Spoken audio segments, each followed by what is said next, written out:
Morning guys. Yan, pauwi na tayo. Maulan na pag-uwi.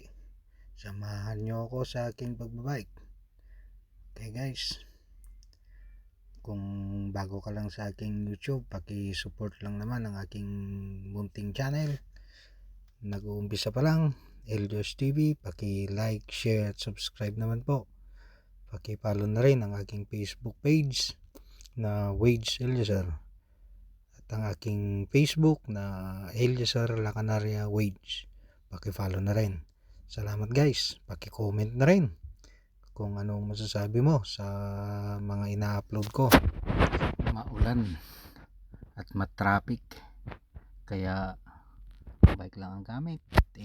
Singit-singit na natin pag may pwesto at libre ang daan. Sige, singit ng singit. Iwas na lang din sa mga sasakyan. Tignan maigi kung may sasakyan pa o parating o ano. Kaya doble ingat. Maulan at matraffic. So saka may mga tao pa na mahilig mag-jaywalking din. Dadaan sila sa mga gitna. Yun ang mahirap.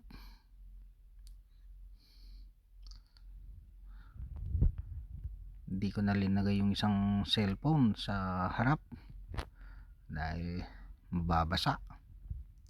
Wala siyang cover, wala siyang proteksyon, kaya hindi ko na linagay. Bibilisan sana natin, pero hanggang dyan lang ang takbo ng bike natin, kaya okay lang, basta wag lang bagsak ang ulan. Malamig pa naman, buti nga tubig yung inulan niya, hindi ice. Mas malamig na naman kung ice ang ulan niya, masakit pa. Ngayon umaambon, hirap magbike. Wala pa namang shades, wala pang protection ng mata, walang goggles, kaya minsan tinatamaan yung mata ng patak ng ulan. Dito pag umulan, ang lamig, hindi tulad dyan sa Pilipinas. Ang gandang maligo sa ulan. Gusto kong maligo sa ulan pag dyan sa Pilipinas. Katamtaman lang yung lamig, okay yung tubig ulan, hindi marumi. Tulad dito pag umulan ay sauce, lalo na pag ambon. Tignan mo na yung mga sasakyan, parang naligo ng putek. May kasama pang pagtinaian pa ng mga sigal. Mamiya, anrumi na nga, anrumi pa ng ulan. Kaya ewan, pag umambon dito parang putik na yung mga sasakyan, naligo sa putik. Ngayon katatapos lang ng ulan, kaya maganda yung mga sasakyan ngayon, malinis, hindi tulad kanina nung nag-uumpisa na puro putik, puro alikabok at parang putik na. Ngayon linaksan niya kanina, yun, nahugasan lahat. Ngayon ambon, kaya medyo pagpatad, medyo mabilis yung takbo ng bike. Kaya singit ng singit. Iwas lang, talagang ingat. Nag-ingat-ingat din tayo kahit paano. Sa mga gaya kong nagbabike papuntang trabaho, pauwi, doble ingat po. Kahit may helmet tayo o mag-ingat pa rin tayo, dahil hindi lang naman ang ulo ang matatamaan kung sakaling madisgrasya tayo. pwede kang mabalian ng buto, mga ribs, kamay, paa. Kaya mahirap. Kaya mag-ingat tayong mabuti sa daan. Okay lang sana kung walang mabibilis na sasakyan, o tulad nito hindi alam ang pupuntahan kung mag ano ba o ano. Ilang beses na akong nakaganyan. Kala mo sisignal na ano, yun pala hindi. Meron naman hindi magsisignal, bigla na lang liliko. Iwan ko ba sa mga driver na ganun? Ikaw, kung driver ka, ganun rin ba ang ginagawa mo? Na kung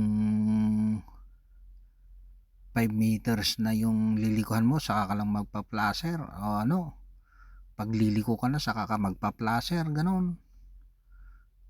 Hindi naman siguro. Wag mong gawin yun, dahil dito maraming ganun.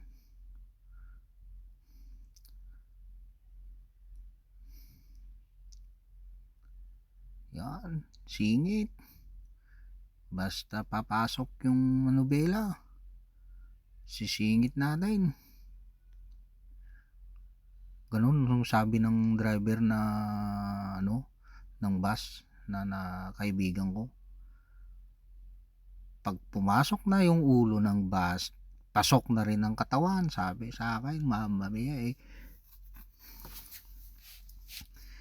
paano papasok lahat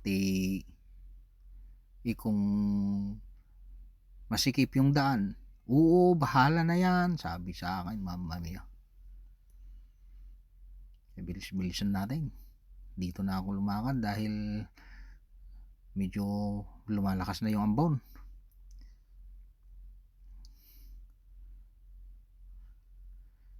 Hirap pag umuulan dito, walang silbi ang payong.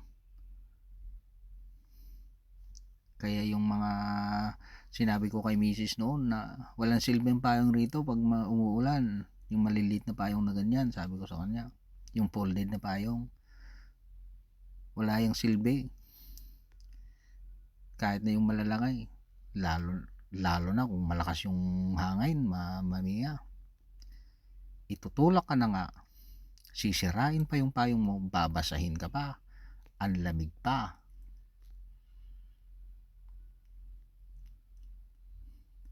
Hirap naman na magdala ka ng kapote. Mamaya, kung yung payong okay lang, kung ambon-ambon lang, ganoon.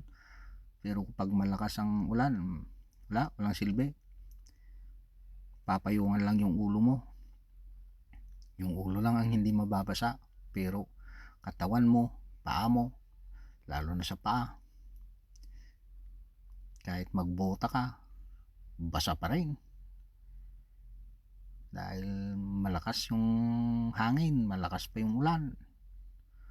Pasok lahat, tulad ngayon, lumalakas na. Kaya baka mamaya patayin ko na tong cellphone, dahil basa na ako basa na ako dito.